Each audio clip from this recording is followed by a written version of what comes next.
At the beginning, obviously, I began to realise that I'm not remembering things, and it was quite. I was very upset about it, but I didn't tell anybody else because I knew that this is the beginning of the beginning. Time for Dementia is a project that has some very wide ambitions. It responds to the fact that even a great medical course like the one that we've set up here at Brighton and Sussex Medical School has a focus on acute episodes of illness rather than understanding how long-term and chronic illnesses affect patients. And so what Time for Dementia seeks to do is to enable our students to understand what it's like to have an illness that is not treated in a single episode in a general hospital, by providing them with a long-term exposure to a family that is affected by a long-term illness. In Time for Dementia's case, that illness is dementia. 2 medical students come and visit us 2 or 3 times a year and see and ask all sorts of questions and take copious notes, and hopefully that helps them with their understanding of the practicalities of living with dementia. And also they've confirmed to me the deterioration that happens over the period that they're coming. Even today when they were here, they noticed a difference in Christine's condition from last time. It's a different experience from being on the wards and meeting patients with dementia, because you might see a snapshot of their lives, but you don't see how they progress or what they were like beforehand, whereas I feel like we really have with Christine. It's about appreciating that people can live well with dementia. Quite often students experience people in acute crisis, and that can often cloud perception of dementia and the impact.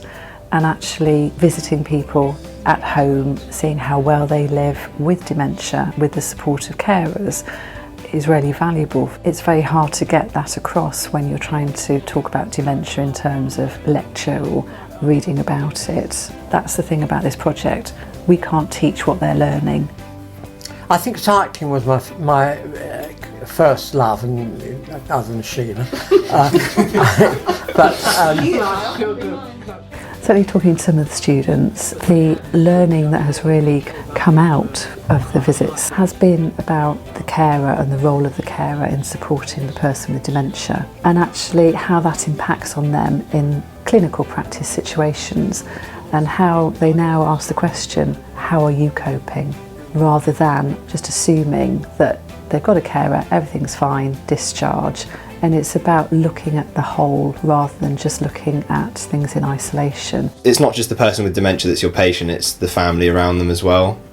You've got to deal with them, and you've got to make sure you're talking to them. And I've learnt so much from Sheila. They really do bear all to us. It is like an open book.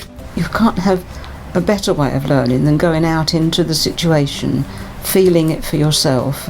And I think as far as we can, we're as open and honest as we can with these 2 young men. What we really want to do with Time for Dementia is improve the knowledge, attitude, but also their empathy towards people with dementia.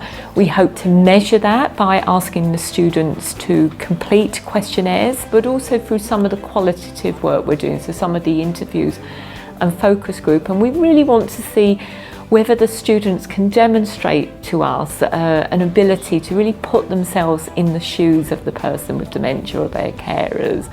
Altogether, we have near to 1,600 people involved in the study, including both the families of people with dementia, but also the students, the comparison group students. So it is quite a big group, and we would hope because of that the evaluation is really robust and we can really draw some strong conclusions from it. When I went into hospital, Pat had to go into a care home for 2 weeks. She went right downhill. She was that level when she went in, and when she came back, she got back not to normal, but a little bit less. And it's what I call the slow goodbye. This is the first time that a longitudinal clerkship like this has been incorporated as a compulsory part of medical or nursing training in this way. And we've had fantastic support from the University of Surrey and for Brighton Sussex Medical School, and I'm really grateful to the Alzheimer's Society for the fantastic work that they have done in helping us to recruit a really large number of families. And with the funding from Health Education England, we set out to develop sufficient information and evidence so that it can be incorporated into other curricula, in other medical schools and other nursing schools, in other allied health professional courses as well, so that the workforce as a whole has an understanding of dementia. It's about building the workforce for the future, not just in our schools, but nationally and perhaps internationally as well. I tell Theo and Bobby what they can expect, and they are most interested. And we think, my goodness, I hope they're going to look after us when we really need it. This sort of opportunity will help us to think a bit further than you just ticking the box to do your nursing job.